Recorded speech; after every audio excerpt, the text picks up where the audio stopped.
Boa noite, pessoal. Hoje nós estamos com a segunda parte do vídeo que nós vamos falar. Já gravei, né, o início falando sobre o que é capacidade física, os tipos de capacidade física e os fatores que influenciavam essas capacidades físicas. Esse assunto é dos primeiros anos, que eu estou passando nos primeiros anos da Escola Mestre Júlio Sarmento, em Souza. E dando continuidade ao assunto capacidades físicas, tá certo? Nós vamos fazer essa revisão de capacidades físicas condicionais.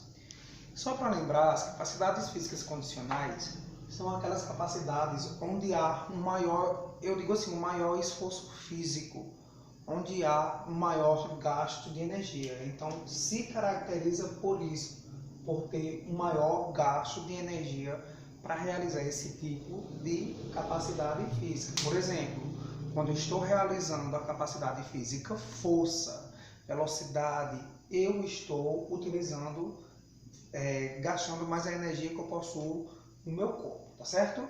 Então, eu trouxe hoje duas capacidades físicas aqui para mostrar para vocês, que é velocidade, força e velocidade, e só trouxe duas para que o vídeo não fique grande. Depois, cada dia eu vou gravando outras capacidades diferentes. Então, para o vídeo não ficar muito grande, eu trouxe duas capacidades físicas hoje, tá bom? E a primeira, força.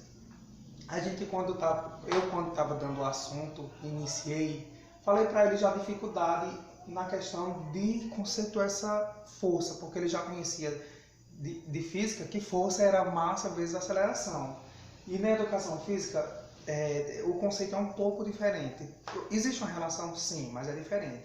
Na educação física, é um corpo, a força é um corpo mover outro corpo ou um objeto por meio de uma contração muscular.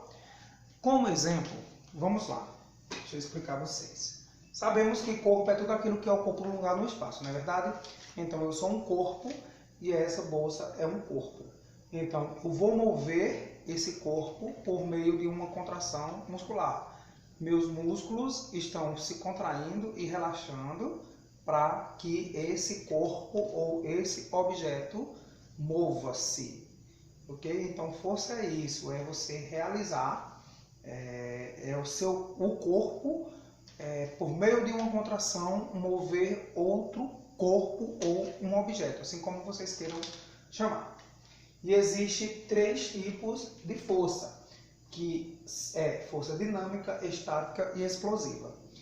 A força dinâmica ela é também chamada de isotônica, tá certo? E quando eu digo para os meus alunos, para que eles não esqueçam o nome, que toda vez que eles escutarem esse nome dinâmica, relacionar a questão de movimento. Então, tudo que tem dinâmica tem essa questão do movimento, a dinâmica do movimento. Então, a força dinâmica ou isotônica ela é dividida em duas: força excêntrica e concêntrica, certo? Para ficar melhor de ensinar eles, eu falei sobre a questão das fibras musculares e sobre a questão da força da gravidade. Porque na força excêntrica, eu vou considerar o seguinte: a força da gravidade, nós sabemos que a força da gravidade é uma força que vem de cima para o centro da Terra. Então, um corpo está aqui com outro corpo, e a força excêntrica é quando eu sou a favor da força da gravidade. Então, se eu sou a favor, se a força da gravidade desce de cima para baixo, então a força excêntrica também vai fazer esse movimento de descida, certo? De descida. E ao mesmo tempo que eu faço esse movimento a favor da força da gravidade, as minhas fibras musculares, quem vai estar realizando esse movimento vai ser o meu músculo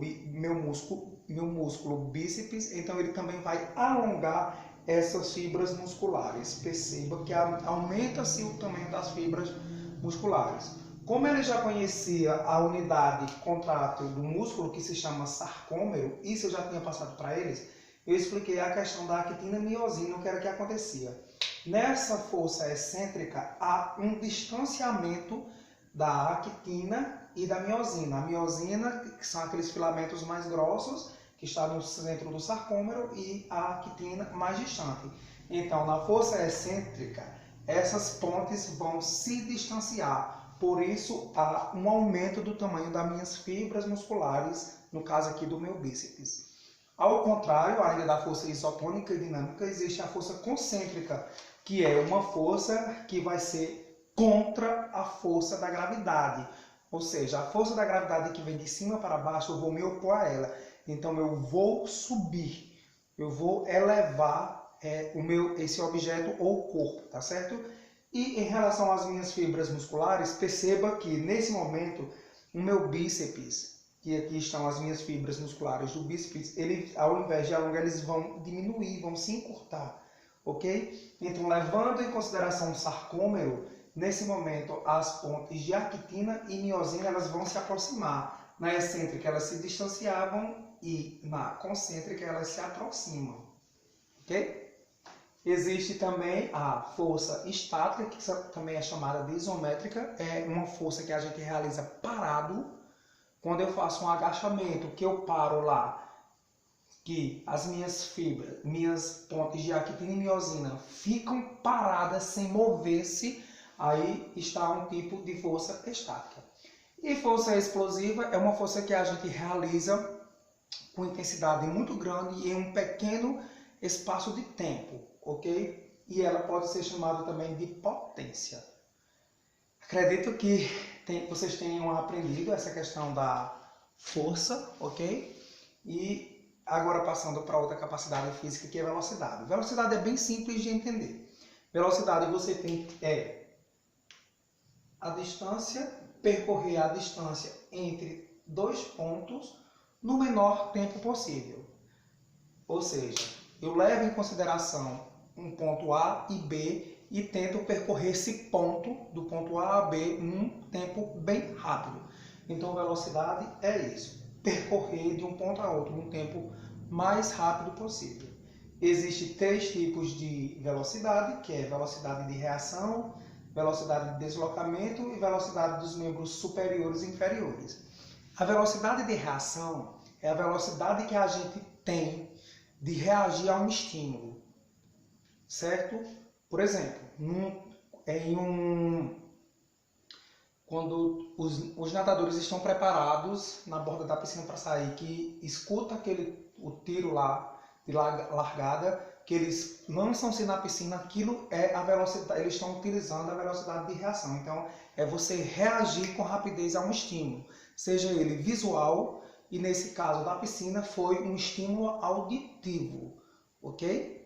Velocidade de deslocamento é a velocidade máxima que você tem de deslocar-se de um ponto ao outro. E o último, que é a velocidade dos membros superiores ao inferiores, é também a capacidade de você mover rápido, de forma bem rápida, os seus braços e pernas. É muito simples, eu acho que os conceitos já dizem, na verdade, o que é. Tá certo? Então, é interessante a gente perceber esses tipos de velocidade numa corrida, por exemplo. Eu, dando a minha aula, eu mostrei aos meus alunos que acontecia essa velocidade de reação. Eu mostrei até Bolt correndo em 200 metros, que ele corre, que ele faz lá, fez nas Olimpíadas aqui, enfim. Mostrei que existia essa velocidade de reação, a velocidade de deslocamento, e essa velocidade dos membros superiores e inferiores, que é muito importante nessa questão das corridas, seja de 100 metros, 200 metros, enfim. Eu acredito que vocês tenham entendido o conteúdo, certo? Aproveitem, deixem aí um comentário se vocês quiserem, deixem aí seu like, fiquem todos com Deus, muito obrigado.